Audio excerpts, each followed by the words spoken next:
ಅಯೋಧ್ಯೆಯ ರಾಮ ಮಂದಿರದಲ್ಲಿ ಯಾವ ವಾಸ್ತುಶೈಲಿಯನ್ನು ಬಳಸಲಾಗಿದೆ? ನಾಗರ ಶೈಲಿ. ಶ್ರೀರಾಮನ ವಿಗ್ರಹದ ಶಿಲ್ಪಿ ಯಾರು? ಅರುಣ್ ಯೋಗಿರಾಜ್. ರಾಮ ಮಂದಿರದ ಸ್ಥಳವಿರುವ ಉತ್ತರ ಪ್ರದೇಶದ ಜಿಲ್ಲೆಯನ್ನು ಗುರುತಿಸಿ.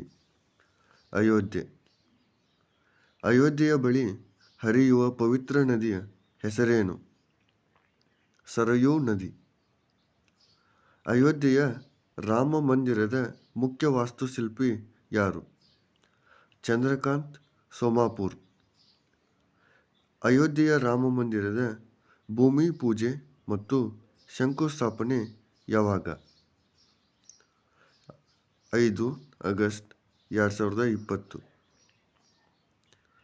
ಅಯೋಧ್ಯೆಯ ರಾಮ ಮಂದಿರದ ನಿರ್ಮಾಣಕ್ಕೆ ಶಂಕುಸ್ಥಾಪನೆ ಮಾಡಿದವರು ಯಾರು? ನರೇಂದ್ರ ಮೋದಿ. ರಾಮ ಮಂದಿರದಲ್ಲಿ ರಾಮನ ಶಿಶುರೂಪವಾಗಿ ಯಾರನ್ನು ಪೂಜಿಸಲಾಗುತ್ತದೆ? ರಾಮ ಲಲ್ಲಾ.